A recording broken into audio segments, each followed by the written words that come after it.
తన అతిక్రమలకు పరిహారం పొందువాడు, తన పాపములకు పశ్చాత్తాపం పొందువాడు ధన్యుడు.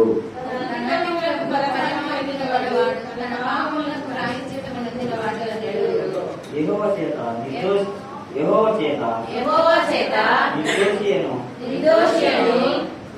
ఎంచబడిన వాడు, ఆత్మలో కపటం లేనివాడు ధన్యుడు. నేను మౌననై ఉండుగా దినమంతయు నేను చేసిన నా ఆర్తనాదుని వలన నా ఎముకలు క్షీణించినవి. దివారాత్రులు నీ చెయ్య నా మీద బరువుగా నుండెను.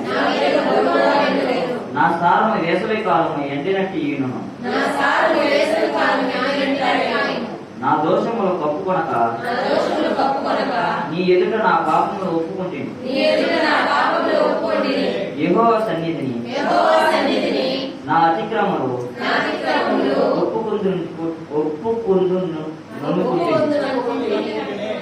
ఒప్పుకుందుననుకుంటేను. నీవు నా పాప దోషములను పరిహరించి ఉన్నావు.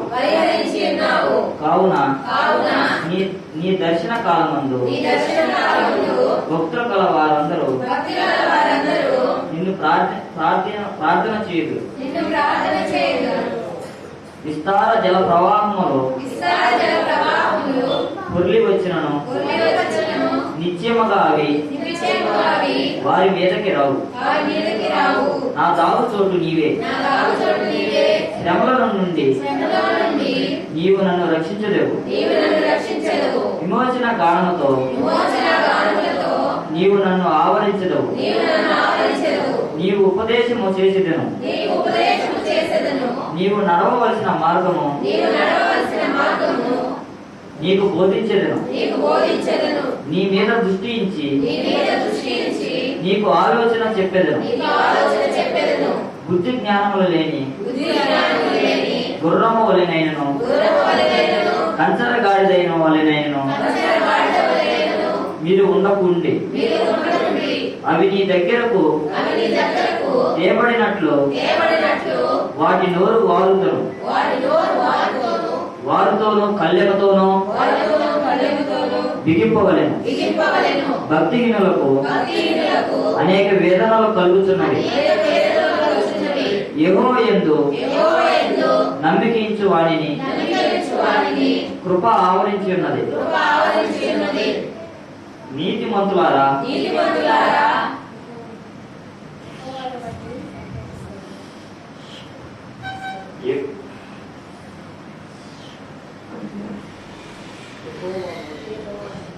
యెహోవాను బట్టి సంతోషించుడి, ఉల్లాసించుడి. యథార్థ హృదయులారా మీరందరూ ఆనందగానము చేయుడి. నీతిమంతులారా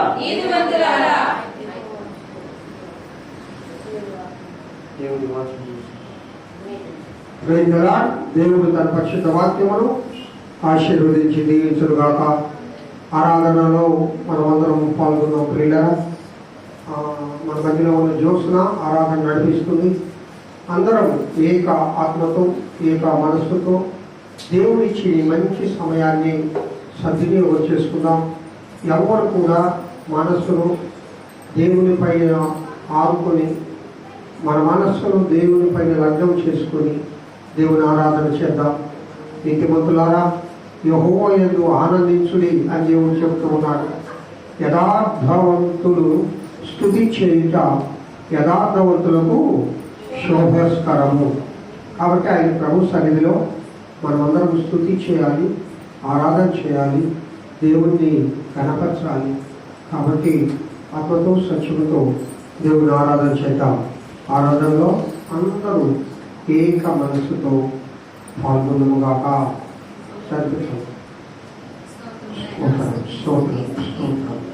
దేవుడు మనకి ఇచ్చిన ఈ మంచి సమయాన్ని మనం ఎవరూ పోగొట్టుకోవద్దు. ఎందుకంటే దేవునికి చాలా ఇష్టమైన సమయం ఏంటంటే దేవుని మనము ఆరాధించడము. ఇక్కడ కీర్తనకారుడు మనతో చెప్తున్నాడు కదా, మన అతిక్రమలకు పరిహారం నందువాడు ప్రాయశ్చిత్తము నందువాడు ధన్యుడు. మనం ఈరోజు ధన్యులు అవ్వాలి అంటే మన పాపాలను బట్టి, మన దోషాలను బట్టి, మన అతిక్రమాలను బట్టి దేవుని దగ్గర మనము ప్రాయశ్చిత్తం పొందాలి. ప్రాయశ్చిత్తం అంటే మన పాపాలను ఒప్పుకోవడమే. ఆయన సన్నిధిలో మనస్ఫూర్తిగా మన పాపాలను, మన రహస్య పాపాలను, మన వేదనలు మనము చెప్పుకున్నప్పుడు మనకు ప్రాయశ్చిత్తము కలుగుతుంది. ఆయన మనల్ని క్షమిస్తాడు. అప్పుడు మన జీవితం ధన్యమవుతుంది. కాబట్టి ఈ రోజు మనందరము దేవుని సన్నిధిలో ధన్యులుగా, ఆశీర్వదింపబడిన బిడ్డలుగా, దీవింపబడిన బిడ్డలుగా, రక్షింపబడిన బిడ్డలుగా మనందరం ఉండాలంటే రే బిడ్డ, నువ్వు నేను మన పాపాలను మనము యేసయ్య సన్నిధిలో ఒప్పుకుందాం. మన పాపాలకు మనము ప్రాయశ్చిత్తపడదాం. మన పాపాలకు మనము పాప పరిహారార్థ బలులు, పాత నిబంధన కాలంలో అయితే ఏ చిన్న తప్పు చేసినా కూడా పాప పరిహారార్థ బలులు, దహన బలులు దేవుని సన్నిధిలో అర్పించేవారు. కానీ మనకైతే అటువంటి అవసరం లేకుండా పోయింది. ఎందుకంటే మన పాపాలను బట్టి బలిదానమైన మన యేసయ్య మనకున్నాడు కదా. మన యేసయ్య మనకు అర్పించిన రక్షణ మనకుంది కదా. ప్రియబిడ్డ, ఇప్పటికీ నీవు నేను పొందుకోలేని స్థితిలోనే ఉన్నామనుకుంటే మనందరం మన పాపాలను ఒప్పుకుందాం. ఈ సమయంలో ఎవ్వరు మౌనంగా ఉండదు. ఎందుకంటే మనందరం చాలా మంచి ప్రాంతంలో దేవుని మహా సన్నిధిలో మనందరం ఉన్నాం. మన మధ్య యేసయ్య ఉన్నాడమ్మా. ఎక్కడిద్దరు ముగ్గురు కూడి ఉంటారో వారి మధ్య నేను ఉంటానని చెప్పిన నా గొప్ప తండ్రి ఈ రోజు మన మధ్య వేయించేయుచున్నాడు. సింహాసనాసీనుడై ఉన్నాడు. మీరు నేనైతే అనుభవిస్తున్నా, నేనైతే చూస్తున్నాను. మీ ఆత్మీయ నేత్రాలతో యేసయ్యను చూద్దాం. ఆత్మీయ నేత్రాలతో మన యేసయ్యని మన సన్నిధిలో ఆహ్వానిద్దాం. ఆల్రెడీ మన సన్నిధిలో యేసయ్య ఉన్నాడు. దేవుని సన్నిధిలో ఆయన ప్రసన్నత నాకైతే కనిపిస్తుంది. ఈ హృదయంలో యేసు ఉన్నాడా? హృదయాలను తెరుద్దాం. మన హృదయాలను తెరిచి యేసయ్యని మనం ఆహ్వానిద్దాం. ఎప్పుడు మౌనంగా ఉండదు. నోరు లేని మూగవారైతే మౌనంగా ఉండండి. మాటలు రాని వారైతే మౌనంగా ఉండండి. దేవుడు మనందరికీ నోరు ఇచ్చాడు కదా. దేవుడు మనందరికీ మాట్లాడడం నేర్పించాడు కదా. ఇహలోకంలో ఎన్నో మాట్లాడదాం. ఇహలోకంలో ఎన్నో పనికి మాలిన విషయాలన్నింటిలో మనము మాట్లాడుతూ ఇన్వాల్వ్ అయి ఉంటాం. ఈ రోజు మనకు ఉపయోగపడి మన జీవితానికి ధన్యకరమైన జీవనకరమైన విషయంలో మనం ఉన్నప్పుడు మనం మౌనముగా ఉండకూడదు. మన కుటుంబాలు ఆశీర్వదింపబడాలన్నా, మన జీవితాలు ఆశీర్వదింపబడాలన్నా, మన బిడ్డలు ఆశీర్వదింపబడాలన్నా, మనల్ని బట్టి మన సంఘము, మన గ్రామము, మన దేశము ఆశీర్వదింపబడాలంటే ఇది మంచి తరుణము. మన నోళ్ళను మనము విప్పి యేసయ్యని మనం స్తుతిద్దాం. మన పాపాలను మనము యేసయ్య సన్నిధిలో పరీక్షించుకుందాం. మన హృదయాలను పరిశోధించుకుందాం. ఈ వారం రోజుల్లో ఉదయం సాయంత్రము అనినిత్యము మన నడకల ద్వారా, మన చూపు ద్వారా, మన ప్రవర్తన ద్వారా, మన మాట ద్వారా మనం ఎన్ని పాపాలైతే చేసి ఉన్నామో అవన్నీ దేవుని సన్నిధిలో మనం ఒప్పుకుందాం. బిడ్డలారా, మౌనముగా ఉండద్దు. మౌనముగా ఉండద్దు. ఈ తరుణము మించిన మనకు మరొక తరుణం ఉన్నదో లేదో ఎవరికి తెలుసు. మన భవిష్యత్తు ఏముంది? నీటి బుడగ వంటి జీవితము, నీటి బుడగ వంటి జీవితం మనది. ఆవిరైపోతుంది మన జీవితము. ఆ నీటి బుడగ ఎప్పుడు బ్లాస్ట్ అవుతుందో మనకు తెలియదు కదా. అటువంటి గ్యారంటీ లేని జీవితాలు మనకు ఉన్నాయి. కాబట్టి బిడ్డ, దేవుని వేడుకుందాం. పాపాలను ఒప్పుకుందాం. నేను నా పాపాలను ఒప్పుకుంటున్నాను, మీరు కూడా మీ పాపాలను ఒప్పుకోండి. అప్పుడు మీరు ధన్యులు అవుతారంట.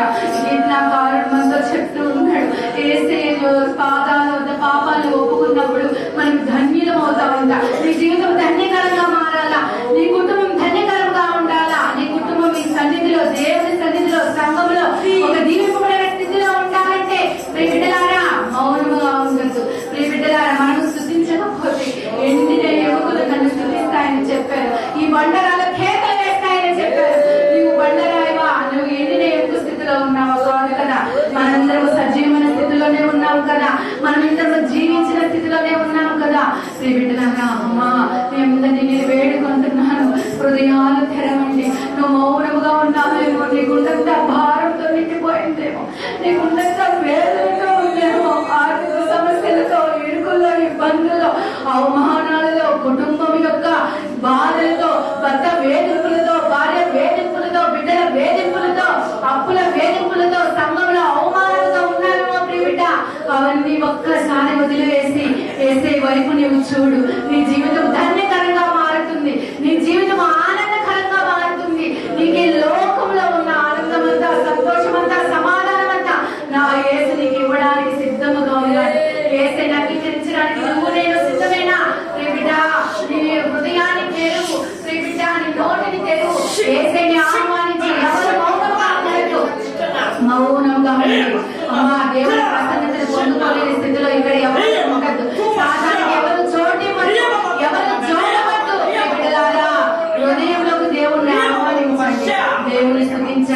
దేవుని ఆత్మ మన మధ్య తిరుగుతుంది.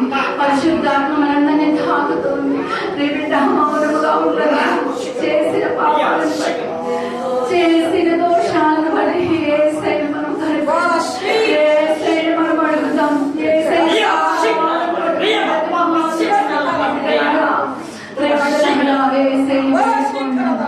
యేసయ్యని వేడుకోండి. యేసయ్య వాక్కు కోసం కనిపెట్టండి. యేసయ్య మనతో ఏం మాట్లాడాలనుకుంటున్నాడు, దైవదాసుల ద్వారా మనతో ఏం ముచ్చటించాలనుకుంటున్నాడు, ఎవరి యొక్క నడకలు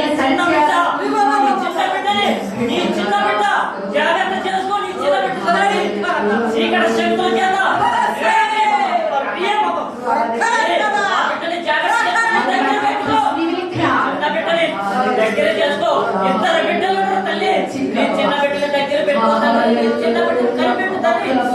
అబ్బాయి ప్రవర్తనలో కనిపెట్టు. అబ్బాయి ప్రవర్తనలో నైనా ఆలోచించు. కొంచెం అబ్బాయిని ఆలోచించు తల్లి.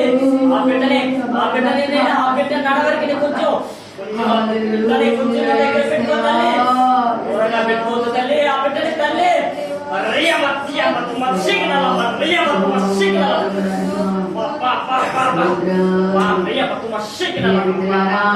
మనతో మాట్లాడుతున్నాడు. చిన్న బిడ్డ గురించి దగ్గర పెట్టుకోవాలి.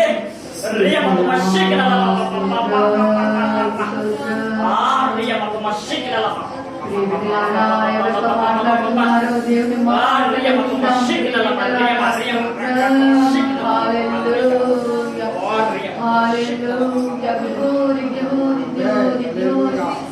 మనతో మాట్లాడుతున్నప్పుడు ఎవరితో మాట్లాడుతున్నారు అనేది కూడా మనకు తెలుస్తుందమ్మా. ఏసయ్య మాటల కోసం మనం కనిపెడతాం. ఏసయ్య ఆత్మ కోసం మనం కనిపెడతాం. ప్రియమిడలారా స్తుతించండి. అందరూ మౌనంగా ఉన్నారు. ఎవరి గొంతులు వినిపించట్లేదు. అమ్మా, మీరు ఈ అమూల్యమైన సమయాన్ని పోగొట్టుకోవద్దు. ఈ తరుణము మించితే మనకు ఇంకొక తరుణములో లేదు. ఈ క్షేమ తర్వాత మనం బ్రతుకుతామో లేదో మనకు తెలియదమ్మా. దగ్గర చేర్చుకో తల్లి.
కడగడానికి కృపనిద్దాం. మన పాపాలను కడుగుకుందాం, మన హృదయాన్ని కడుగుకుందాం. కన్నీటితో వేసే పాదాలు కడుగుదాం. కన్నీటితో వేసే పాదాలు నేను కడుగుతున్నాను. మనందరం కడుగుదాం. ఎందుకంటే ఈ లోకంలో ఈ రోజు మనం బ్రతుకున్నాం, ఈ స్థితిలో మనం ఉన్నాము అంటే అది నా దేవుని చిత్తమే. అది మీరు గుర్తించాలి, అది మీరు గుర్తించాలి. బిడ్డ, ఈ రోజు నేను ప్రశ్నిస్తున్నాను. నేను పొందిన పాపాల చేత చేసిన కిందవాళ్ళకు మీరు పశ్చాత్తాపపడవా? బిడ్డ, చేసిన పాపాలకు దేవుని సన్నిధిలో పశ్చాత్తాపపడవాలి అని అడుగుతున్నాడమ్మా. నిన్ను అడుగుతున్నాడమ్మా. మన పాపాలను ఒప్పుకొని మనం ధన్యులుగా ఈ లోకంలో బ్రతుకుదాం. మన పాపాలను ఒప్పుకొని ధన్యులుగా మనం ఈ లోకంలో బ్రతుకుదాం. హృదయంలోకి ఆహ్వానిద్దాం. పరిశుద్ధాత్మ అభిషేకాన్ని పొందుతున్న ప్రతి ఒక్క బిడ్డ పరిశుద్ధాత్మ అభిషేకాన్ని పొందుకోవాలి. ఎందుకంటే మనం కడవరి కాలంలో ఉన్నాం. దేవుని రాకడ సమీపముగా ఉన్నది. దేవునితో మనం ఎక్కబడాలంటే మన పరిశుద్ధాత్మలో అగ్ని చేత మనం కడగబడాలి. నిజమైన రక్షణ మనం పొందుకోవాలి. దేవుని ఆరాధించి హృదయపూర్వకంగా మన పాపాలను ఒప్పుకొని ధన్యకరమైన జీవితాన్ని మనందరం అనుభవించాలని మీ అందరినీ దేవుని నామం పేరట మీ అందరినీ బహుమాలు కొనుక్కున్నాను. స్తుతించండి. ఎందుకు మౌనంగా ఉన్నారు? దేవుని సన్నిధిలో 10 నిమిషాలు స్తుతించండి. జీవితాల్లో ప్రశ్నించుకోండి. మిమ్మల్ని మీరు మనం ప్రశ్నించుకుంటాం. మనం దేవుని స్తుతిద్దాం. మనస్సాక్షులతో మనం ఉండద్దమ్మా. మనం దేవుని స్తుతిద్దాం. ఏసైకి నోరు తెరిచి హృదయపూర్వకంగా ఆయన చేసిన గొప్ప కార్యాలను బట్టి, ఆయన చేసిన మేలులను బట్టి ఈ వారమంతా మనల్ని పోషించిన ఏసైని మనం స్తుతిద్దాం. అందరూ స్తుతులు చెప్పండి. అందరూ స్తుతులు చెప్పండి. నన్ను కాపాడిన స్తుతి రాజా, స్తుతి రాజా, స్తుతి రాజా. నన్ను పోషించిన రాజా నీకు స్తుతి, స్తుతి, స్తుతి, స్తుతి. నన్ను దీవించిన రాజా నీకు స్తుతి, స్తుతి, స్తుతి, స్తుతి. నన్ను జీవింపజేసిన నా గొప్ప దేవా స్తోత్రం, స్తోత్రం, స్తోత్రం. ప్రతి ఒక్కరూ స్తుతిద్దాం. ప్రియలారా స్తుతించండి. దేవుని నామములో స్తుతించండి. మన యేసయ్యని మన హృదయంలోకి ఆహ్వానిద్దాం. అందరూ చప్పట్లు కొట్టి మన యేసయ్యని హృదయంలోకి ఆహ్వానిద్దాం. ప్రియలారా హృదయపూర్వకంగా మీ కరతాళ ధ్వనులతో యేసయ్యని హృదయంలోకి ఆహ్వానించండి. యేసయ్యా స్తోత్రం, స్తోత్రం, స్తోత్రం, స్తోత్రం. ప్రియమైన తండ్రి స్తోత్రం, స్తోత్రం, స్తోత్రం. నా భార్య వందనాలు. దేవాయ వందనాలు. ఆత్మతో మమ్మల్ని అభిషేకించినందుకు మా హృదయంలోకి మీరు వస్తున్నందుకు వందనాలు. మా పాపాలన్నిటినీ మేము ఒప్పుకొనుచుండగా మాకు ప్రాయశ్చిత్తము దయచేసినందుకు మీకు వందనాలు రాజా. స్తోత్రమయ్యా, స్తోత్రం. స్తోత్రం, స్తోత్రం, స్తోత్రం, స్తోత్రం, స్తోత్రం. యేసయ్యా స్తోత్రమయ్యా. Praise the Lord.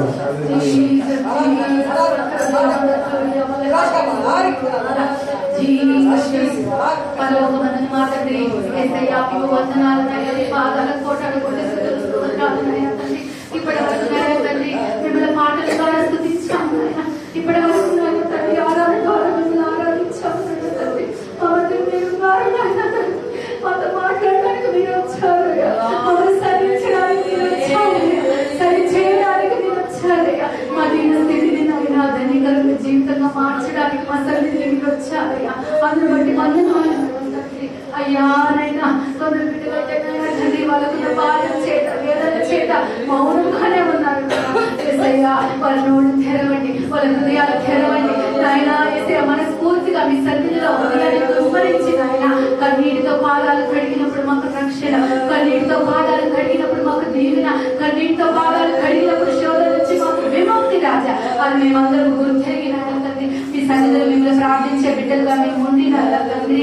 అయ్యా మిమ్మల్ని గణపరిచే మీకే మహిమ తెచ్చే బిడ్డలుగా మేము ఉండాలని నాయన మిమ్మల్ని వేడుకుంటూ వేస్తేగా త్వరలో తిరుగుతాను వేసే నామం ప్రతి వేడుకొచ్చున్నాను తండ్రి.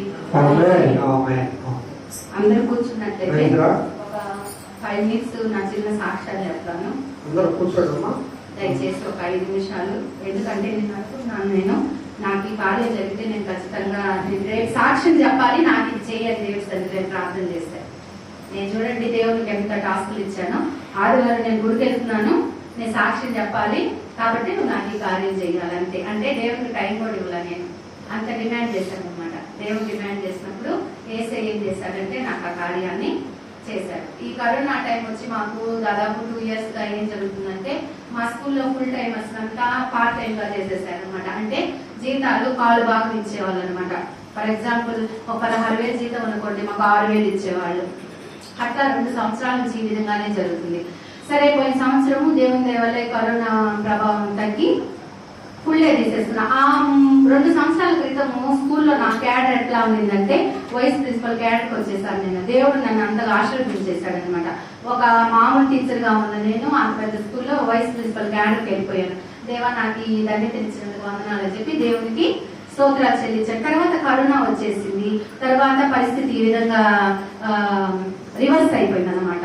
అంత జీతం తీసుకునే వాళ్ళకి 6,000, 5,000, 2,000, 3,000 జీతాలు 2 సంవత్సరాలు ఎంతో కష్టాన్ని అనుభవించాం మేము. సరే, తర్వాత నార్మల్ పరిస్థితులకు వచ్చేసాయి కదా. తర్వాత ఒక కొత్త ప్రిన్సిపల్ వచ్చేసాడు. ఆయనకి ముందుగా నోటీస్ అయిపోయిందంటే ఈ అమ్మాయి ఇక్కడ ప్రిన్సిపల్ వైస్ ప్రిన్సిపల్ క్యాడర్ లో ఉందని చెప్పి ఆయన నోటీస్కి వెళ్ళిపోయింది. ఆయనకి అక్కడ ఏమొచ్చిందంటే నా మీద ఈగో లాగా వచ్చేసింది అనమాట. ఈ అమ్మాయి నన్ను ఎక్కడ ఓవర్లాప్ చేసేస్తుందేమో, నా ప్లేస్ కే ఎక్కడ ఈ అమ్మాయి పోటీకి వచ్చేస్తుందేమో అని చెప్పి వాంటెడ్ గా అందరినీ ఫుల్ టైం తీసుకొని నన్ను మటుకు హాఫ్ టైమే తీసేశాడు. హాఫ్ డే చేసి జీతం కూడా సగం చేసేసాడు అనమాట. నాకు ఎంతో బాధ కలిగింది. ఎందుకేస్తే ఇంత ఉన్నతమైన స్థానానికి తీసుకెళ్లి మళ్ళా నన్ను ఈ విధంగా పడేసావు, ఆ స్థానం తెలియమని నిన్ను అడిగానా అని చెప్పి ఏసే సన్నిధిలో నేను ఎంతగానో బాధపడేదాన్ని రోజు. ఎందుకంటే అందరూ ఫుల్ టైం, అందరికి ఫుల్ శాలరీస్, నేనే హాఫ్ డే, నాకే హాఫ్ శాలరీ. అక్కడ వర్క్ లేదని చెప్పడం, నన్ను ఎంత మంచి స్థితిలో ఉంచారు ఆ స్కూల్లో. తర్వాత నా స్థితి అంతగా పడిపోయింది. సరే చెప్పి నేను ఈ బాధ నేను ఎవ్వరికి చెప్పుకోలే, దేవుని సన్నిధిలోనే ఒప్పగించా. ఎందుకేసే నా పరిస్థితి ఏంటి, నాలో ఏమన్నా లోపం ఉందా, నేను హానెస్ట్ గానే వర్క్ చేస్తాను కదా. రోజు 10 పీరియడ్లు ఉంటాయి. 10 పీరియడ్లు 5th నుంచి 10th తీసుకునేదాన్ని. నేను అంత వర్క్ చేసేదాన్ని. 8:30కి వెళ్తే ఇంటికి వచ్చేలాగా 6:30 అయ్యేది నాకు టైం. నేను ఇంతగా చేసిందాన్ని, నాకు ఇలాంటి గుర్తింపు వచ్చింది ఆ స్కూల్లో అని చెప్పి చాలా బాధపడేదాన్ని అనమాట. కానీ ఒక విషయం అయితే నేను చెప్పగలను, మనం నిజాయితీగా ఉన్నప్పుడు దేవుడు ఖచ్చితంగా మనకి సహాయం చేస్తాడు. నేను చేస్తున్న పనిలో నేను ఎప్పుడు వెనుదీయలేదు. 100% నేను బెస్ట్ ఇస్తూనే వచ్చాను. తర్వాత ఇంకా దేవుడి సన్నిధిలో రోజు అదొక విన్నపం రాసుకున్నా. ఎందుకు నన్ను హాఫ్ డే చేశారు, నేను వర్తీ క్యాండిడేట్ కాదా, ఎక్కడ నన్ను అవమానింపబడ్డావు, నా తల అక్కడే నువ్వు ఎత్తుకునేటట్టు చేయాలి. నాకు ఎప్పుడు బైబిల్ తీసినా కూడా యుద్ధము నాది అని వస్తుంది. ఆ రెఫరెన్స్ అయితే నేను చూడకుండానే దాన్ని హైలైట్ చేసి పెట్టుకున్నా ఎల్లో కలర్ తో. నేను బైబిల్ ఓపెన్ చేయగానే యుద్ధము నాది అంటది. యుద్ధము నాది అంటే నా యుద్ధం చేసేవాడెవరు, నా పక్షాన యెహోవా దేవుడే. నువ్వు ఎక్కడ అవమానం పొందావో అక్కడ నీకు ఘనతనిస్తానని చెప్పి ఆ 2 వాగ్దానాలు రోజు నా మైండ్ లో వస్తూనే ఉన్నాయన్నమాట. ఇంకా లాస్ట్ డేకి వచ్చేసాం కదా. ఇంకా మా కరెస్పాండెంట్ సార్ ప్రతి ఒక్కరి నుంచి మాట్లాడతారనమాట. నాకు తెలుసు, అమ్మ వచ్చే సంవత్సరం కూడా నన్ను హాఫ్ డేనే చేసేస్తారా, నాకు హాఫ్ శాలరీ ఇస్తారా, నా పరిస్థితి ఏంటని చెప్పి నేను శుక్రవారం ఫాస్టింగ్ ఉన్నాను. ఫాస్టింగ్ ఉండి ఫస్ట్ నుంచి కూడా ప్రార్థన చేసుకుంటానే ఉన్నాను. నేనైతే సార్ దగ్గరికి వెళ్ళను, ఆయనే నన్ను పిలిచి నాతో మాట్లాడాలి, నేనైతే సార్ దగ్గరికి వెళ్ళను అని చెప్పి దేవుని దగ్గర ఇదే ప్రార్థన చేసేదాన్ని. సో ఫ్రైడే బాగా ఫాస్టింగ్ ఉన్నాను, ప్రార్థన చేశాను. నేను ఈ సన్నిధిలో ప్రేయర్ చేసుకున్నాను. ఆయన నాకు విరోధంగా ఎన్ని శక్తులు వేసినా కూడా నువ్వు నాకు అండగా ఉన్నావు, నువ్వు నాకు తోడుగా ఉన్నప్పుడు నేను ఎందుకు భయపడాలి.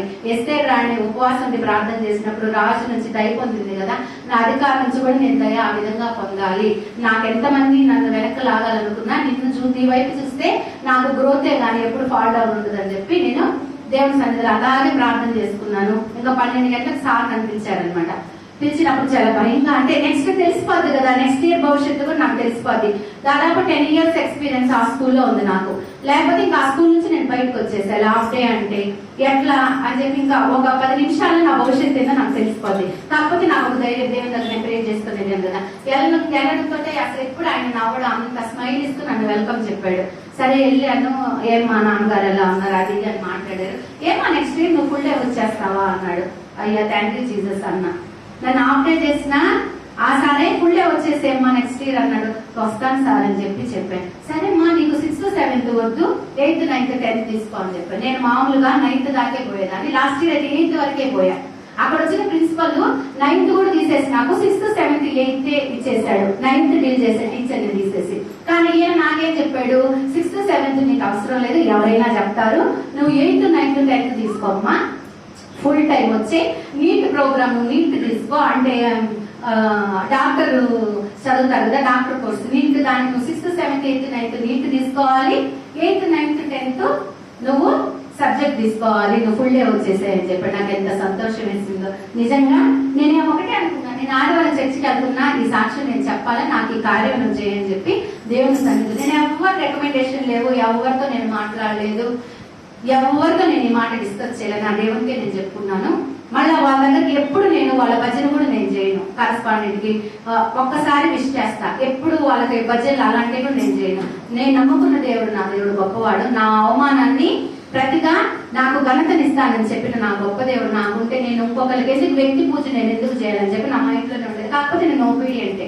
సార్ నాకు 6th 7th 8th చెప్పి నన్ను 10th ఒక్కసారిగా ఇచ్చేయడం, ఫుల్ డే రమ్మండం, నేనేమైతే కోరుకున్నానో దేవుడు నాకు అనుగ్రహించాడు. ఇది ఎందుకంటే సంవత్సరం రోజులు నేను పడిన మదన అంతా ఇంత కాదు, ఎంతో లోకి వెళ్ళిపోయేదాన్ని. అందరూ ఫుల్ డే ఉన్నప్పుడు నాకేం పని లేనట్టు ఇంత వర్క్ చేసి నన్ను అప్డేట్ చేసి ఇట్లా పంపించేస్తూ ఉంటే అందులో మా మనీ ఎంతో అవసరం. సగం జీతం కట్ అయిపోయింది అంటే ఒక ఫ్యామిలీ ఏ విధంగా రన్ అవ్వాలి చెప్పండి?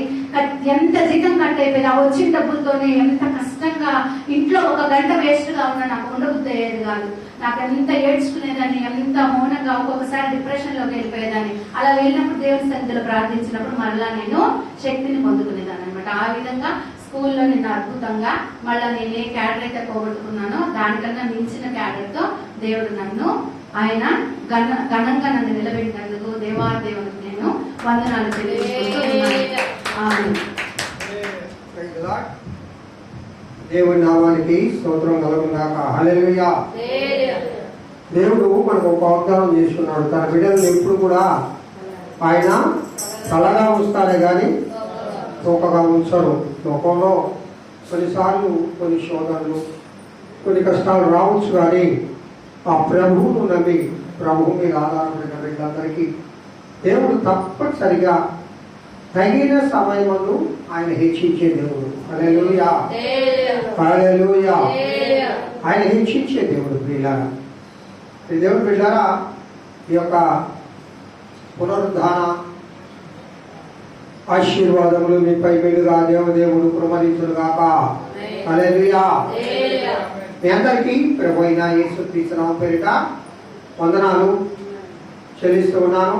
ఇంతవరకు ఆరాధనలు సాక్ష్యములతో దేవుడు మనల్ని బలపరిచాడు. కొద్ది నిమిషాలు దేవుడి వాక్యాన్ని మనం ధ్యానం చేసుకుందాం. తదుపరి మనకు మళ్ళా కార్యక్రమం ఉంది. బిడ్డలారా, యేసుక్రీస్తు ప్రభు ఆయన యొక్క బిడ్డలను ఎలాగ ఈ లోకంలో ఉండాలి, ఎలాగ ఉంచాలి అని కోరుకుంటాడంటే, ఆయన బిడ్డలు ఎప్పుడు కూడా ఒక అత్యున్నతమైన స్థానంలో ఉంచాలి అని దేవుని చిత్తమై ఉంటుంది. హల్లెలూయా. ధర్మశాస్త్రాన్ని మనకు ఇశ్రాయేలీయులకు మోషే ద్వారా సీనాయి కొండపైన దేవుడు అనుగ్రహించాడు. ఆ ధర్మశాస్త్రము ఇశ్రాయేలీయులకు అనుగ్రహించబడాలంటే దానికి ప్రధానమైన బాధ్యుడు ఎవరనగా ఇశ్రాయేలీయులకు అలాగే దేవునికి మధ్యవర్తిగా పనిచేసిన మోషే గారు. హల్లెలూయా. మోషే 40 దినములు 40 రాత్రింబవళ్ళు ఆ సీనాయి కొండపైన ఉపవసించి ప్రార్థించాడు. ఆమేన్. అంతవరకు దేవుని ధర్మశాస్త్రము ఇశ్రాయేలుకి ఇవ్వబడలేదు. ధర్మశాస్త్రము అనుగ్రహించబడాలంటే దేవుని దగ్గర ఒక యాగం చేయాలి. అది ఉపాస యాగం.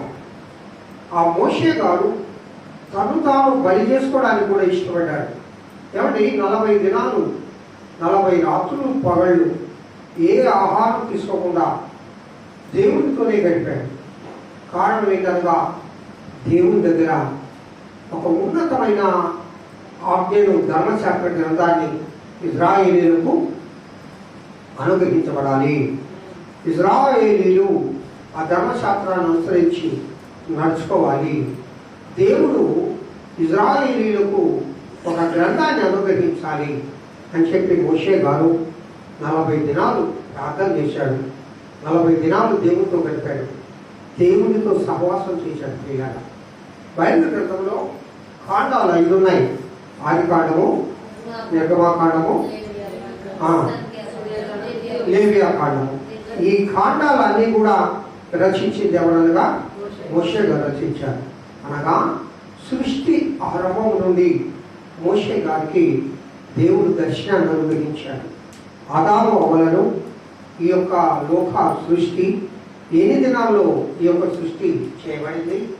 ఈ లోకంలో ఉన్న భూమి ఆకాశములు, సూర్య చంద్రాది నక్షత్రాలు, లోకంలో ఉన్న సకల చరారాశులు, ఈ లోకము ఏ విధంగా సృష్టించబడింది, లోకమంతటా ఇదిగో భూమి ఎందంతటా, భూమి అనేది లేదండి. మొదట భూమి ఎందంతటా ఏం ఆవరించబడింది? నీరు ఆవరించబడింది. నీటిపైన దేవుని ఆత్మ అలలాడుచున్నది. ఆ పరిస్థితులలో దేవుడు నీటిని, భూమిని వేరు చేయడం జరిగింది. ఆరిన నేలను దేవుడు భూమిగా పేరు పెట్టి పిలిచాడు. హల్లెలూయా. ఈ సృష్టి కార్యక్రమం అంతయు మోషే గారికి ఏ విధంగా దేవుడు ప్రత్యక్షపరచబడ్డాడు, దేవుడు ఎలాంటి జ్ఞానాన్ని ఇచ్చాడు చూడండి. నిజంగా కాండాలు చదువుతూ ఉన్నప్పుడు మోషేకు దేవుడు అనుగ్రహించిన జ్ఞానము ఎంత గొప్పదో మనకు అర్థమవుతుంది ప్రియ దేవుడు బిడ్డలారా. ఎందుకనగా ఒక ధర్మశాస్త్రాన్ని దేవుడు అనుగ్రహించాడు. అయితే నూతన నిబంధనలో యేసుక్రీస్తు ప్రభు క్రీస్తు ధర్మశాస్త్రాన్ని ఒప్పించాడు. అది ఏమిటో చెప్పగలరా? క్రీస్తు ధర్మశాస్త్రం పాత నిబంధన కాలంలో మోషేకు దేవుడు ధర్మశాస్త్రాన్ని ఇచ్చాడు. నూతన నిబంధనలో క్రీస్తు ధర్మశాస్త్రాన్ని పంపించాడు. పదాజ్ఞలు పాత నిబంధన కాలంలో ఇచ్చాడు. క్రీస్తు ధర్మశాస్త్రం అనగా కొండ మీద ప్రసంగము ధన్యతలతో ప్రారంభమవుతుంది. ఒక్క ధన్యతలే కాదు, 5, 6, 7 అధ్యాయాలలో దాన్ని ఏమన్నారంటే క్రీస్తు ధర్మశాస్త్రము అన్నారు. దేవుని బిడ్డలారా, విశ్వాసులు అనగా దేవుని నమ్మిన బిడ్డలు ఏ విధంగా జీవించాలి, ఏ విధంగా మనము దేవుని ఆరాధించాలి అనే విషయాన్ని దేవుడు ఎన్ని దినాలు చెప్పాడమ్మా? ఎన్ని దినాలు చెప్పాడు? 3 దినాలు. కొండ మీద ప్రసంగం ఎన్ని దినాలు? 3 దినాలు. ఆ 3 దినాలు వాళ్ళు ఏమైనా ఆహారం తీసుకున్నారా? ఆ 3 దినాలు వాళ్ళు ఏ ఆహారం తీసుకున్నారు? పురాతన కాలంలో ఆ యొక్క సీనాయి పర్వతం పైన 40 దినాలు ఆహారం తీసుకోకుండా యెహోవా దేవుడితో మోషే చెప్పాడు. ఇక్కడ యేసుక్రీస్తు ప్రభుతో 3 దినాలు ఆయన శిష్యులు మరియు ఆ జన సమూహమును ఆ యొక్క ధర్మశాస్త్రమును దేవుని దగ్గర నుండి పొందారు. హల్లెలూయా. అదే క్రీస్తు ధర్మశాస్త్రము. నిజంగా మీరు చదవండి 5, 6, 7 అధ్యాయాలు. ఇది కేవలం మత్తయి గారు మాత్రమే రాశారండి, మిగతా సువార్తికులు రాయలేదు. మత్తయి గారు మాత్రమే ఈ క్రీస్తు ధర్మశాస్త్రాన్ని చాలా వివరంగా ఆయన రాశాడు. యేసుక్రీస్తు ప్రభు మొట్టమొదటిగా చదవడమ్మా 5వ అధ్యాయం మొదటి వచనం చదవండి. నేను కొంచెం షార్ట్గా ముగిస్తాను, ఎందుకంటే ఆయన జనసమూహంను చూచి కొండ ఎక్కి కూర్చుండగా ఆయన శిష్యులు ఆయన ఎద్దకు వచ్చిరి. అప్పుడు ఆయన నోరు తెరిచి ఇలాగ బోధింపసాగెను. ఆత్మ విషయమై దీనులైన వారు ధన్యులు, పరలోక రాజ్యము వారిది. దుఃఖపడువారు ధన్యులు, వారు ఓదార్చబడుదురు. సాత్వికులు ధన్యులు, వారు భూలోకమును స్వతంత్రించుకుందురు.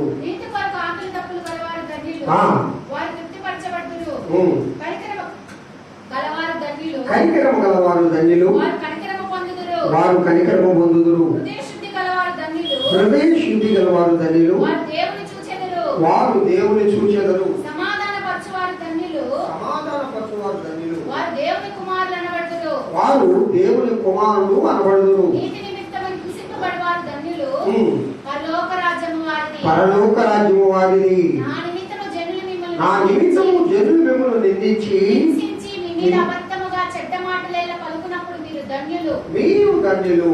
సంతోషించి ఆనందించుడి. సంతోషించి ఆనందించుడి. పరలోకమందు మీ ఫలం అధికమగును. ఆమేన్ ఆమేన్. ప్రియులారా, ఈ విధంగా చదువుతూ పోతే నేను మీకు గత దినాల్లో ఈ ధన్యత గురించి చెప్పాను. ఒక్కొక్క ధన్యత ఒక్కొక్క వారం నేను చెప్పడం జరిగింది. మీ జ్ఞాపకంలో లేదేమో కానీ నేను ఈ ఒక్కొక్క ధన్యత గురించి ఒక్కొక్క వారం ప్రసంగము చేయడం జరిగింది. ఆత్మ విషయమై దీనులైన వారు ధన్యులు. ఎవరి లోకంలో ధన్యులు? ఆత్మ విషయమైన దీనులైన వారు ధన్యులు అంటున్నాడు. మొట్టమొదటిగా యేసు క్రీస్తు ప్రభువు క్రీస్తు ధర్మశాస్త్రంలో విశ్వాసులకు ఇచ్చే ఒక ఆజ్ఞ అనుకోండి, లేక ఒక ధన్యకరమైన విషయమే అనుకోండి, లేక ఒక ఆశీర్వాదకరమైన బోధే అనుకోండి, లేక మన ప్రవర్తనను చక్కగా ప్రభు దగ్గర సరి చేసుకోవడానికి ఆ దేవుడిచ్చిన మనకు ఒక సమాచారం అనుకోండి. మొట్టమొదటిగా ఆయన అన్న మాట ఏంటంటే ఆత్మ విషయమై దీనులుగా ఉండాలి. హల్లెలూయా. దీనత్వం కలిగి జీవించాలి. దీనుడు అంటే అర్థమైంది, దీనుడు దీనత్వం కలిగి ఉండడం అంటే అందుకే ప్రభు అంటాడు తను తాను తగ్గించుకునేవాడు హెచ్చించబడను, హెచ్చించుకునేవాడు. ఆ మాట కూడా ధర్మశాస్త్రంలోనే ఉందండి, క్రీస్తు ధర్మశాస్త్రంలోనే ఉన్నాయి. మీరు బాగా చదవండి. 5, 6, 7 అధ్యాయాలలో ఎంత గొప్ప విషయాలు యేసుక్రీస్తు ప్రభు చెప్తాడంటే అంత గొప్ప విషయాలు చెప్తాడు. ఈ లోకంలో జ్ఞానులైన వారు ప్రియులారా, మంచి పండితులు ఈ లోకంలో ఈ మత్తయి సువార్తలో ఈ ధర్మశాస్త్రం యేసుక్రీస్తు ప్రభు వారు కొండ మీద ప్రసంగాన్ని చదువుతారంట. కొండ మీద ప్రసంగంలో యేసు ప్రభు ఏ విధంగా ఆయన మాటలు ఉంటాయి. ఆయన మాటల్లో ఎంతో అమూల్యమైన సత్యాలు ఇక్కడ దాయబడి ఉన్నాయి. మనం చదువుకున్న భాగంలో ఉంది ఎవరు ధన్యులు? ఆత్మవిషయమై దీనులైన వారు ధన్యులు. ఈ ధన్యతలు ఉన్నాయి. మన 31వ వచనంలో సంకీర్తనలో తన అతిక్రమములకు ప్రాయశ్చిత్తం పొందిన వాడు ధన్యుడట. ప్రాయశ్చిత్తం అంటే ఏంది? ప్రాయశ్చిత్తం అంటే చేసిన దానిని ప్రభు దగ్గర ఒప్పుకొని విడిచిపెట్టడం. అయ్యా నాకు ఈ ప్రాయశ్చిత్తం జరగాల్సిందని అయ్యా అంటారు. అంటే అర్థమైంది, నేను చేసిన పనికి ఈ శిక్ష నాకు తగినదే. కానీ ఇక్కడ తన అతిక్రమలకు పరిహారం పొందిన వారు, పాపానికి ప్రాయశ్చిత్తం ఎవరు పొందుతారండి? ఈ పాపానికి ప్రాయశ్చిత్తం ఏంటి? ఇది మనం చేసిన పాపం పోవాలంటే మనము ఏ విధంగా దీనికి వెల చెల్లించాలి? ఎంత వెల చెల్లించాలి? ఒక పరిశుద్ధుని రక్తము మనము చిందించబడాలండి. ప్రాయశ్చిత్తం అంటే చిన్నగా కాదు. పాప ప్రాయశ్చిత్తార్థ బలి, పాప పరిహారార్థ బలి, అపరాధ పరిహారార్థ బలులు, అలాగే దహన బలులు పూర్వకాలంలో ఉండేవి. అయితే వాటన్నింటిని మించి ప్రాయశ్చిత్తార్థ బలి, ఈ పాప ప్రాయశ్చిత్తార్థము మన ప్రభువైన యేసుక్రీస్తు వారు శిలువ పైన తన పరిశుద్ధ రక్తాన్ని చిందించారు. హల్లెలూయా, హల్లెలూయా. పాప ప్రాయశ్చిత్తార్థం పొందామని అనుకుంటే అర్థం ఏంటంటే శిలువ చెంత చేరి ఆయన మన పాపములను మనం ఒప్పుకునేలా ఆయన నమ్మదగిన దేవుడు. తప్పనిసరిగా ఆయన మన పాపములను క్షమిస్తాడు. హల్లెలూయా. దేని ద్వారా నీకు పాప క్షమాపణ అంటే అనగా ప్రభు యొక్క పరిశుద్ధ రక్తము ద్వారా మన పాప ప్రాయశ్చిత్తార్థము జరుగుతుంది. పాప పరిహారంతో బలి యాగం ఏమిటనగా శిలువ యాగము. శిలువలో యేసుక్రీస్తు ప్రభు ధరించిన ఆ బలి యాగము. ఆ బలి యాగము ద్వారా మనము దేవునికి మనము ప్రాయశ్చిత్తార్థ బలిగా అర్పించుకోవాల్సిన. మన పాపములకు అతిక్రమములకు పరిహారం పొందినవాడు పాపములకు ప్రాయశ్చిత్తార్థం పొందిన వాడు ధన్యుడు. ఇంకొక మాట రాయబడిందండి, యెహోవా చేతట నిర్దోషి అని ఎంచబడాలా కదా అమ్మా, ఎంచుడాలా దేవుని చేత మనము దోషం లేని వారము, అనగా మనం దేవుని బిడ్డలము. ఎప్పుడు దేవుని చేత దోషం లేని వాడిగా నువ్వు ఎంచబడతావంటే దేవుడు అనుగ్రహించే కృపను మనం పొందాలి. దేవుడు అనుగ్రహించే మనము ఆ యొక్క నీతి వస్త్రాన్ని మనం పొందుకోవాలి. దేవుడు అనుగ్రహించే మహిమ వస్త్రాన్ని మనం పొందుకోవాలి. అప్పుడు మాత్రమే మనము నిర్దోషిగా ఎంచబడతాము. హల్లెలూయా.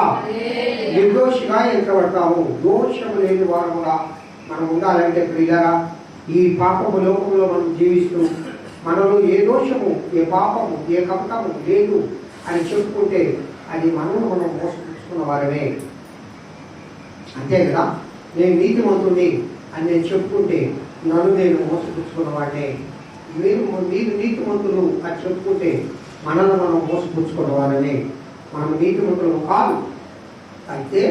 అయితే నిర్దోషిని ఎంతమైన వాడు ధన్యుడు అంటే ఆ పై భాగంలో ఏముందంటే పాప పరిహారార్థము, పాప ప్రాయశ్చిత్తార్థము, పాపము ఒప్పుకొని దేవుని దగ్గర నిర్దోషి అని ఎంచబడినప్పుడు మనము ధన్యకరమైన జీవితాన్ని అనుభవిస్తాం. హల్లెలూయా.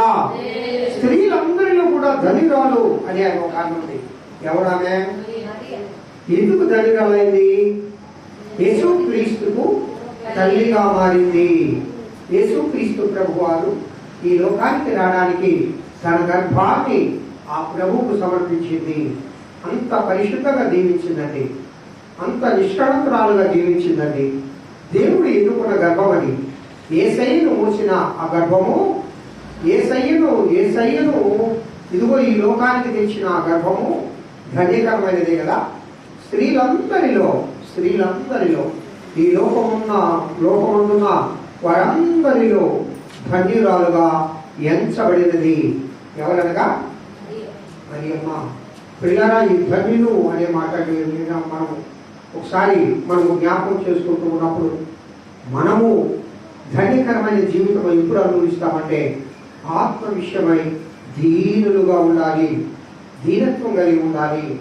మనలో దోషమేగా, మనలో పాపము, కోపము, ఆగ్రహము, దోషము, ఈ రకాలైన శరీర కార్యాలేవి కూడా మనలను ఏలకూడదు.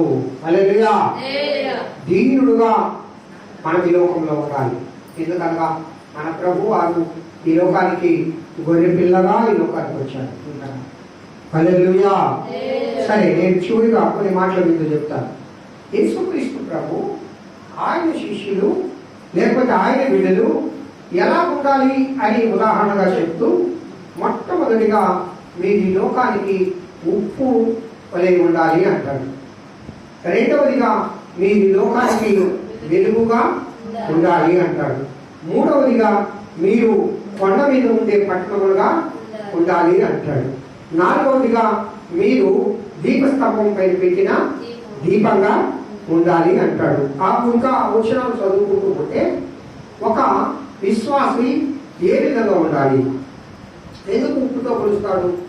ఉప్పు లేక రుచి పుట్టగా నేర్పునట్టయ్యా భాస్కర అని అంటాం. అంటే దేంట్లైనా ఉప్పు లేకపోతే రుచి ఉంటుందా? అయితే ఎందుకు విశ్వాసులను, ఎందుకు దేవుని బిడ్డలను దేవుడు ఉప్పులాగా ఉండమన్నాడంటే నువ్వు ఈ లోకానికి రుచికరమైన దానిగా ఉండాలి. హల్లెలూయా. ఏమా, ఇంట్లో ఎన్నో వేల రూపాయలు మంచి విలువ కలిగిన వస్తువులు ఎన్నున్నా కూడా ఆ గృహంలో ఉండే ఆ ఫుడ్ లేకపోతే ఆహారం రుచికరమైనగా ఉండాలంటే చాలా చీప్గా ఉంటుంది. ఉప్పు కాస్ట్ ఎక్కువ ఉంటుందా? ఉప్పు పెద్ద కాస్ట్ ఉండదు, చాలా ఖరీదు తక్కువగానే ఉంటుంది. కానీ టాటా సాల్ట్ అని చెప్పి ఇంకా అనేక రకాలైన ఉప్పులు ఉన్నాయి. ఆ ఉప్పులు, ఈ ఉప్పు ఎట్లా తయారవుతుంది? ఈ ఉప్పు, ఆ ఉప్పు అన్నిటినీ అది ఆవిరిగా మార్చుకొని అది ఒక కఠినతరమైన ఒక వస్తువులాగా మార్చబడుతుంది. ఆ నీటినంతటిని అది పరిగణించుకొని ఆ ఉప్పు ఈ లోకంలో ఉంటుంది. ఉప్పు ఎలా ఉంటుంది? రంగు ఎట్లుంటుంది? తెలుపుగా ఉంటుంది. రుచి ఎట్లుంటుంది? చాలా చాలా రుచిగా ఉంటుంది. అసలు రుచి అనే పదార్థానికి తాత్కాలిక ఉప్పు లేకపోతే రుచి ఉంటుందా? ఎన్ని నూనెలని మా సీతలు ఇంత నూనె పోతుంది. పోదు ఇంత నూనె పోసినా రుచి వస్తుందా? వస్తుందా? లేకపోతే తెల్లగడ్డలు తినేస్తే, లేకపోతే అల్లం వేస్తే అన్ని బాగా నల భీమ పాకం అంటాం చూడండి. నల భీమ పాకం లాగా చేసి ఉప్పు ఇక మర్చిపోతే రాత్రి మా బాబా చేపల కూర చేసింది. ఆ చేపల కూర ఉప్పు లేదు. నేను చేపల కూర కోసం 8 గంటలు దాకా ఉన్నా. నేను ఈ మధ్యకాలం తినడం లేదు కదా అనుకోని ఎట్టయితే ఇవాళ చేపల కూర తీసుకొని పోవాలని తీరా ఉప్పు వచ్చి రుచి చూస్తే అబ్బా రుచి ఏం తక్కువైంది? ఉప్పు తక్కువైంది. ఎందుకు యేసయ్య ఉప్పుతో విశ్వాసం వచ్చాడు చెప్పండి? నువ్వు ఈ లోకానికి రుచికరమైన దానిగా ఉండాలి. హల్లెలూయా. రుచికరమైన వాడిగా ఉండాలి. అనేక మంది నీ వైపు చూడాలి. అనేక మందికి నువ్వు ఉపయోగకరంగా ఉండాలి. అనేక మందికి జిహ్వాఫలంగా నువ్వు ఉండాలి. హల్లెలూయా. స్తుతి చేయడము నీతిమంతులకు శోభస్కరము. హల్లెలూయా. స్తుతి అనగా నీ స్తుతి అర్పణ, నీ బలి అర్పణ, నీ యొక్క జిహ్వా ఫలము అనగా నీ నాలుక ఫలము, ఈ రుచి దేవునికి ఇష్టమైనదిగా ఉండాలంటే నీవు ఉప్పు వేసిన వాడిగా ఉండాలి. రుచికరమైన జీవితము నీకు ఉండాలి. హల్లెలూయా. ఉప్పు నిస్సారమైతే ఎక్కడికి వస్తానమ్మా? ఉప్పు నిస్సారం ఎప్పుడైపోతుంది చెప్పండి? ఉప్పు ఉందమ్మా దాంట్లో సారం లేకుండా ఎప్పుడైపోతుంది? నీళ్ళల్లో దాన్ని వేసేసామంటే అది ఎందుకు పనికిరాదు. ఇక దాంట్లో ఉన్న ఆ ఉప్పదానాన్ని అంతా నీరు తీసేసుకుంటుంది. అది నిస్సారంగా మార్చబడుతుంది. దాన్ని బయట పారవేయబడుతుంది. అది అనేక మంది చేత త్రొక్కబడుతుంది. నీ జీవితం కూడా పరిశుద్ధమైన రుచికరమైన జీవితంగా దేవుడు కోరుకుంటూ ఉన్నాడు. హల్లెలూయా. అంటే you are the salt in the world. నీవు ఈ లోకానికి ఉప్పులాగా ఉండాలి అంటాడు ప్రియ దేవుడు. వెళ్ళారు నువ్వు ఈ లోకానికి ఉప్పు వలె ఉండమంటాడు. మీరు లోకంలో ఉప్పు అయి ఉన్నారు. You are the salt of the earth. మీరు ఈ భూమి పైన ఎలా జీవించాలా? రుచికరమైన జీవితం ఉండాలా. ఇతరులకు మనము ఎలా ఉండాలంటే రుచికరమైన వారంగా ఉండాలా. నిస్సారమైన వారంగా ఉండకూడదు. సారవంతమైన ఫలములు మనం ఫలించాలి. అనేక మందికి మన వలన ఉపయోగం ఉండాలని దేవుడు చెప్తాడు. ఈ లోకానికి నువ్వు ఉపయోగపడేవాడిగా ఉండాలి. ఎందువలన? సాతాన్ని జయించినప్పుడు లోకాన్ని నువ్వు జయిస్తావు. ఈ లోకాన్ని నువ్వు జయించినప్పుడు దేవుని చేతిలో నువ్వు వాడబడతావు. అనేక మందికి రుచికరంగా నీ జీవితం ఉండాలి. హల్లెలూయా. తర్వాత you are the light of the world అంటాడు ప్రియులారా. నువ్వు ఈ లోకానికి ఎలా ఉండాలమ్మా? లేలే ఈ లోకానికి వెలుగు అని చెప్పిన ఆయన ఎవరనగా ప్రభువైన యేసుక్రీస్తు వారు మాత్రమే. ఈ లోకానికి వెలుగు యేసయ్య. అలాగే ఆయన అంటాడు ఆయన బిడ్డల్లో కూడా, దేవుడి నమ్మిన బిడ్డలు కూడా ఈ లోకానికి నువ్వు వెలుగుగా ఉండాలి. అవును, ఎక్కడైతే వెలుగు వస్తుందో చీకటి ఏమవుతుంది? పారిపోతుంది. వెలుగు ఏముంది? చీకటి పారిపోతుంది. వెలుగు అనగా పరిశుద్ధతకు సూచన, వెలుగు అనగా మహిమకు సూచన, వెలుగు అనగా దేవుని బిడ్డలకు సూచన, వెలుగు అనగా దేవుని వారసత్వము, దేవుని వారసులుగా పుట్టిన వారికి సూచనగా ఉంది. చీకటి అనగా పాపమును, సాతాను సంతత వారికి సూచనగా ఉంది. కాబట్టి పాపం పారిపోవాలంటే, సాతాను పారిపోవాలంటే నువ్వు ఈ లోకానికి వెలుగుగా ఉండాలి. ఈ వెలుగు, ఇంకొక మాట, వెలుగు అని దేవుని గ్రంథంలో దేనికి నువ్వు నేర్చుకోకపోతే వెరీ గుడ్. వాక్యము, దేవా ఈ వాక్యము నా పాదములకు దీపము. కాబట్టి దేవుని వాక్యము మనకు వెలుగుగా ఉంటుంది. ఆ దేవుని వాక్యము నువ్వు వింటూ ఉన్నప్పుడు, ఆ దేవుని వాక్యాన్ని నువ్వు ధ్యానం చేసుకుంటూ ఉన్నప్పుడు, ఆ దేవుని వాక్యాన్ని నువ్వు గ్రహించినప్పుడు నువ్వు వెలుగుగా మార్చబడతావు. నీలో ఉన్న చీకటి అంతా పారిపోతూ ఉంది. మనము మూడవదిగా మనము కొండ మీద ఉండే పట్టణం లాగా ఉండాలంట. హల్లెలూయా. కొండ మీద ఉండే పట్టణం అందరూ కనబడతా, కొంతమంది కనబడతా, అందరూ కనిపిస్తుంది. అనగా నీ యొక్క ప్రవర్తన ఇతరులందరికీ బహిరంగంగా కనపడాలి. అనగా చీకటి కార్యాలు మన జీవితంలో ఉండకూడదు. మన జీవితంలో ఎప్పుడైనా సరే 10 మందికి కనబడే జీవితం మనలో ఉండాలి. మన క్యారెక్టర్ అనేది చాలా ముఖ్యం ప్రియులారా. విశ్వాస జీవితంలో ప్రార్థన ఉంటుంది కానీ క్యారెక్టర్ లేని ప్రార్థన పనికిరాదు. ప్రార్థనతో పాటు మన ప్రవర్తన కూడా బాగుండాలి. మన ప్రవర్తన ఇతరులను ఆకర్షించేదిగా ఉండాలి. కొండ మీద ఉండే పట్టణము అనేక మందికి వెలుగు చూపిస్తుంది, అనేక మందికి మార్గదర్శకంగా ఉంటుంది.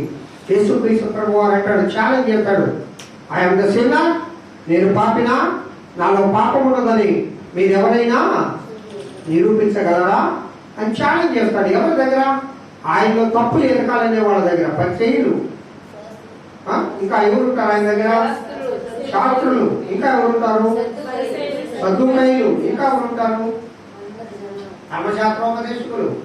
వీళ్ళందరూ పరిశీలు అంటే మంచి జ్ఞానం కలిగిన వాడు. శాస్త్రులు అంటే ధర్మశాస్త్ర గ్రంథాన్ని బాగా అవగాహన పట్టిన వాడు. వాళ్ళందరూ యేసుక్రీస్తులో ఏ తప్పు పడదామని చూసి వాళ్ళ దగ్గర ఆయన ఒక మాట అంటాడు, నాలో పాపం ఉన్నదని మీరు ఎవరైనా చెప్పగలరా అని అంటాడు. అందుకే ప్రియులారా, మీరు కొండ మీద ఉండే పట్టణంలాగా ఉండండి. మీరు అనేక మందికి వెలుగు చూపించే బిడ్డగా ఉండండి.